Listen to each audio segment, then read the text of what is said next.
books on Dr. King, as you well know, looking primarily at his cultural roots and legacy, taking into account his impact not only on the civil rights struggle in this country, but human rights struggles worldwide. So I'm still involved in that after more than 30 years and working at presently on a number of works on Martin Luther King Jr. and looking primarily at his legacy and what that means for us as we continue the struggle for a nation and a world free of racism and sexism and all of the other isms. And dealing with social justice. That's right, social justice, human dignity, equality of opportunity. Those are major themes in my writings. And as you well know, they were very important for Dr. King. Who a lot of people don't realize was very much concerned not only about what was happening in this country, but what was happening throughout the world in terms of the violation of people's human rights under systems of colonialism and neo-colonialism, etc. So very good. And so, Dr. Baldwin, let's see if we can sort of define what we mean when we say talk about African Americans and sports and social justice. We've got about 2 minutes before this segment. I think there's a long history of African American athletes using sports as a platform for addressing social justice issues. And of course, we get into that history a little later. But as you well know, African Americans have always had to use whatever platform was available to deal with these issues. We've done it through the sphere of music and art. We've done it through the sphere of athletics and of course, the church. Whatever avenue was available for pursuing human rights and human dignity and freedom and justice, we've used that platform. And of course, sports figures have been no different. They've always used sports as a kind of platform, and that goes back, as you well know, as far back as Jackie Robinson, who in 1947 broke the color barrier in baseball. He became the first African American to play in the major leagues in baseball. You're very good, and of course Jackie Robinson was only one of the first in baseball, but there were many others in all kinds of sports that sort of distinguished themselves to such a point that they drew attention. Exactly. Now Jackie Robinson is very important because he was a pioneer. I think we have to call him a pioneer in the struggle. He didn't do very much when he was playing baseball because, for obvious reasons, he was concerned very much about reprisals. But after he retired from baseball in 1957, he became a writer. He wrote columns for the New York Post and the New York Amsterdam News. And in those columns, he addressed racial issues. He actually worked with Martin Luther King Jr. in the 1950s and 60s, addressing issues from Jim Crow in the South to poverty to South African apartheid. So there was a very close relationship between Jackie Robinson and Dr. King. Very good. And so in a real sense, Dr. Baldwin, as you will probably explain later on, that these individuals played a significant role in terms of the sports, but at the same time they were able to reach out and make people understand that they did enjoy a special situation that was not generally open to other Africans at the time. They brought that same competitive spirit that they took into sports into the field of human rights and civil rights. Okay, and so we'll take our first commercial break, and we'll be back with our audience following this very, very short commercial break.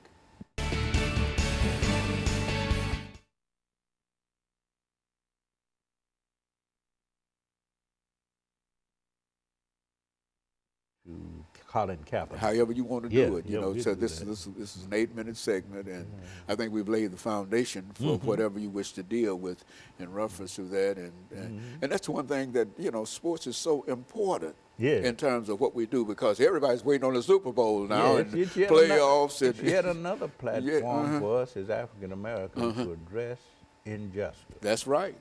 That's Paul Robeson said it. You know, W.B. Ready, stand by.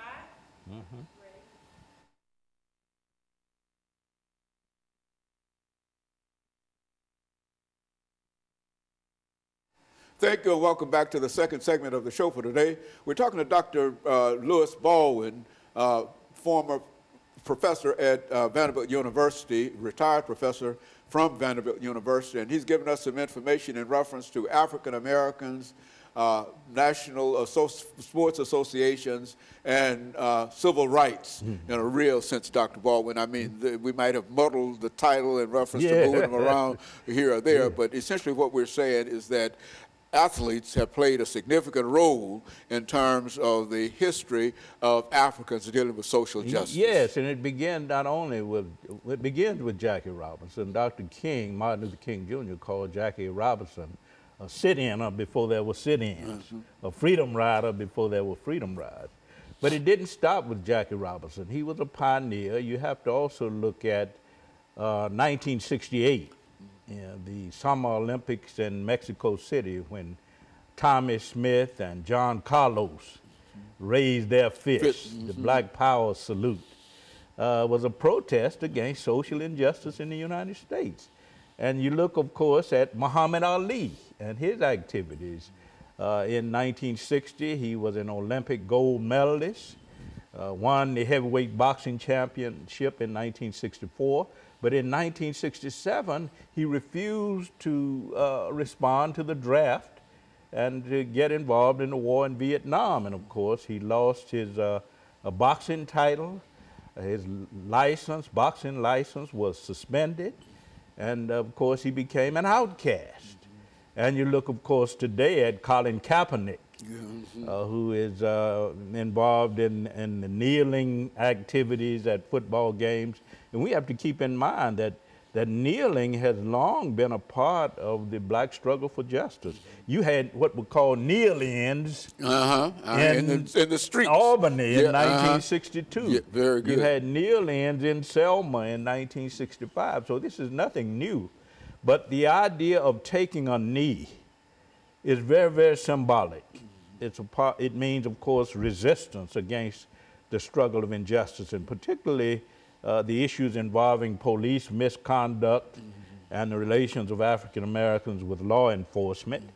I think these people like Colin Kaepernick and others in the pro football, NFL, are making essentially the same statement that Jackie Robinson made, that Tommy Smith and John Carlos made, that Muhammad Ali made, and that, of course, is that we are not going to tolerate injustice. Taking a knee is very constitutional. It means standing up for right. Okay? And it's not against the United States flag. It's not against the flag. It's very much. Dr. King always said regarding the sit-inners that by sitting down, they were standing up for the very best in the American dream. And I would argue by taking a knee, Colin Kaepernick and others are standing up for the very best in the American dream, which involves, of course, this idea of the right to protest for rights. Rights, The right to protest That's what the First right. Amendment should be about. I think you've talked about the Second Amendment quite often on this particular show. But that, that's part of the First Amendment to be able to do that. Yes, absolutely. Very good. So I think Kaepernick is standing in a long tradition. He's being accused of disrespecting the flag, disrespecting the national anthem, disrespecting even our troops who are fighting abroad. But that's not what it's all about. I think LeBron James was probably right when he says that Kaepernick stands very much in the tradition of people like Martin Luther King and others, in the sense that he feels that if you're going to make a statement about social justice issues, you got to not only speak, you got to act. And there will be... and be prepared for those who are going to try to act against you. Exactly, because there will be consequences in terms of material and the physical. You're going to lose a lot of resources. And of course, we know now that Colin Kaepernick is a free agent. He hasn't been hired by any particular NFL team. So he's suffering some of the same consequences and abuses that Martin Luther King Jr. suffered, that Jackie Robinson suffered, that Tommy Smith and John Carlos suffered after they gave the Black Power salute at the 1968 Olympics in Mexico City. So there's a price to be paid. And we see that happening, of course, in the case of Colin Kaepernick. And certainly it's in sports, but it's also all across the board. Exactly. Those who oppose anything that's against the Constitution, against the status quo, will be subject in a real sense to whatever was done, reprisal or whatever. Abuses, and of course people have always been outraged when black sports figures take a stand for social justice. It happened, of course, with Jackie Robinson. It happened with Tommy Smith and John Carlos. It happened with Muhammad Ali.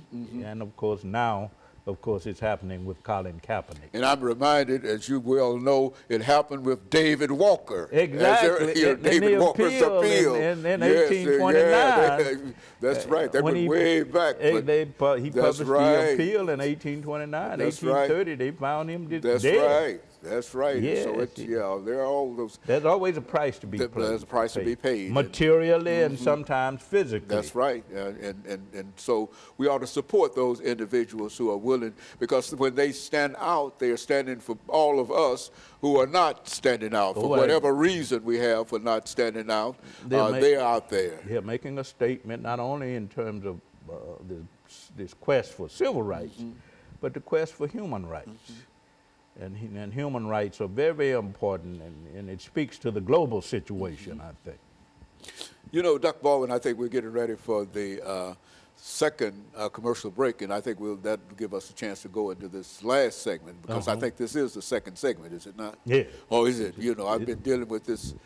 I've been dealing with this all day long, Exactly. And so I sometimes become confused in reference to the second or the third segment. But this is the end of the second segment, and so what we'll do when we come back during the final segment, we'll give you an opportunity to further elaborate upon anything that you wish to talk about dealing with the current athletic situation, or some of the things that you might have wanted to talk about before you got here, but it never crossed your mind. All right. But now this will give you an opportunity to talk about those things that you said that you wanted to talk about before you got in that chair. Thank you. And that'll make sure that you won't leave here saying that I should have said. I think that's the way all of us feel when we find loved ones that have passed out of our lives, and we all wish that we would have said something at that particular time. But whatever you think that you ought to say, this will be your time to say it when we come back during this last 10 minutes. And we'll be back with our audience following this very, very short commercial break. Thank you.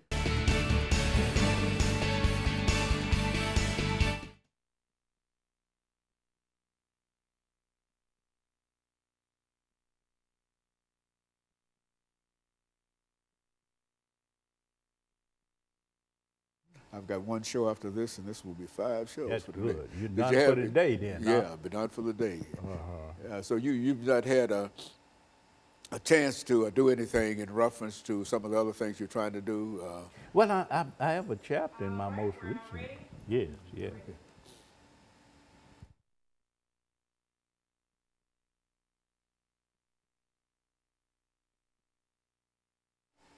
Thank you, and welcome back to the final segment of the show for today. We're talking to Dr. Lewis Baldwin, and he's giving us some information relative to African Americans, national sports associations, and civil rights. And so, Dr. Baldwin, within that context, let's give you the last 10 minutes to talk about some of the things that you'd like to talk about. I'll begin with Dr. King. Before he died in 1968, he felt that sports figures should also be a model for how we address issues of social justice and social concern. And he saw Muhammad Ali, as a model for that. You know, for what he expected of sports figures throughout the athletic world, that they too had to get involved in this struggle for equal rights and social justice. And I think what we've seen with Colin Kaepernick in the National Football League is that players throughout the league have joined him in these kneeling ceremonies, I call them. And that's very, very important, because they're concerned not only about the black community's relationships with law enforcement the criminal justice system, but they're concerned about the larger issue of civil rights and human rights. People should be treated as human beings. And I think that this is what Dr. King had in mind.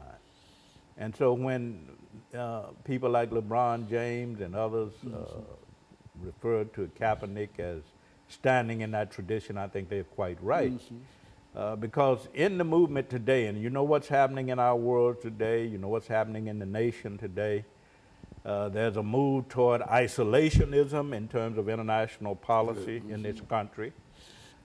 Civility is declining. Almost disappeared exactly. in many instances. You have problems with economic injustice and the rise of poverty worldwide, the growing gap between the haves and the have-nots. And I think it's very, very important for not only preachers and churches and people in the music field, but also people in sports to be involved, to have not only a voice, but to actually participate in actions, in protests, in acts of resistance and defiance, to bring about what Dr. King called this beloved community. You have absolutely no idea, Dr. Baldwin, unless you recognize that when they pay to go out to a stadium and you've got 103,000 people looking on, you have no idea of the kind of influence that you have in reference to the words that you use. That's what Dr. King always said. He said sports figures are known internationally. They are respected internationally. They bring a certain kind of competitive spirit to the sports, to the football fields, to the basketball courts, to the tennis courts, okay, to the boxing rings. And you need to bring that same kind of competitive spirit to the struggle for civil and human rights. He saw Ali as exemplifying that, okay? He saw Jackie Robinson as exemplifying that. And I think as we look to the future, we need athletes to stand up. We already see that in the Pro Football League. We don't see it enough in basketball. We don't see it in boxing. We don't see it in tennis. We don't see it in these other national sports. And I think we need to see more of that, because if we're going to create a society and a world free of oppression and free of injustice and free of economic inequality, we got to have people in all fields, all endeavors involved in this particular struggle. And no matter how they might do it, either by kneeling or whatever they might do, or speaking out or whatever, there's always one way to do things that you can do it safely. You don't always have to jeopardize a contract in order to protest, you see. And so there are ways that you can do things and et cetera. And you believe that that's a platform that should be used much more. I believe very much, as Dr. King believed, that you got to be willing to sacrifice materially and physically in order to bring about the kind of changes that we need in this world and in this society. And I think he saw in Ali and Jackie Robinson and others that capacity to look beyond themselves, to really what? Devote their lives to the service of humanity. And so, Dr. Baldwin, we've got about 4 minutes before we end this show for today. And what I'd like for you to do now is to reflect upon some of the things that you wanted to say dealing with this particular topic before you got here, but you've not had an opportunity to express. And so that you won't leave here getting down the road and saying, I should have said. This is your should have said moment. Exactly. Now, my concern today is that not enough people in pro sports really, are supporting Colin Kaepernick. You have owners of pro football teams, other pro sports, who have not really made the kind of statement that they can make. It's not enough for pro football players to take a knee. You have to also see that in pro basketball. You have to see it in tennis. You have to see it in other areas of sports. And we're not seeing enough of that because the struggle for a better world continues in the 21st century. And we know that the problem of the 21st century, as W.B. Du Bois said in the 20th century, will continue to be the problem of the color line. It will be the problem of the religion divide. It would be the problem of poverty, which divides the haves from the have-nots. So we need to see more figures in sports taking a knee during the singing of the national anthem. And it has nothing to do with disrespect for the national anthem. It has nothing to do with disrespect for the nation, disrespect for our military. It has everything to do with not only the right to protest for right, it has everything to do with creating a society and a world in which all people can enjoy the fruits of democracy. And you don't necessarily have to threaten a reputation in reference to this, because your very being an individual who's out there, prominent in the sports and et cetera, your very being attracts to you and sends out from you how things ought to be. Yes, so you don't necessarily have to go out and kneel, but by the way you act when you get on the field, by the way you act when you speak to folks, and by the way you react to things like that, that says a lot about civil rights and et cetera. Dr. King said the same thing about Jackie Robinson, that when he got on the baseball field, he showed black people that you need to strive for excellence in whatever field of endeavor you pursue. He also showed white people that you need to break down these barriers that separate different races. So it's always important to be the very best that you can be in your field of endeavor, while also devoting your services and your competitive spirit, your talents, your gifts, to the struggle for human rights. And we have an opportunity now, Dr. Baldwin, coming up on the playoffs and all of those activities that millions of folks will watch on television and et cetera over the next 2 or 3 months, the Super Bowl and et cetera. We have an opportunity to evaluate all of those individuals who ought to have civil. You know, some folks act as if they don't need civil rights or don't want civil rights. And I think that as an athlete, if you go on and you conduct yourself in such a way that it indicates that you enjoy civil rights, if you do it with L-O-V-E, love, respect, understanding, goodwill. And a determination to really honor what is the primary tradition, I call it, of this country, that is to respect freedom. That's it. Okay, to pursue freedom as a higher human ideal. And if you do that, of course, I think you're in the best tradition of democracy in this country. And you will have all of the accolades that you could ever want if you're out there as a great athlete. Yes, and I hope during the Super Bowl, during the college football playoffs, that we will see some manifestation. Some manifestation of some acts of protest, you know, against what I see today as a kind of erosion of democratic principles. Okay, and Dr. Baldwin, let me end the show for today, and let me encourage our audience to tune in again next week for another informative edition of Comments. Thank you, and good morning.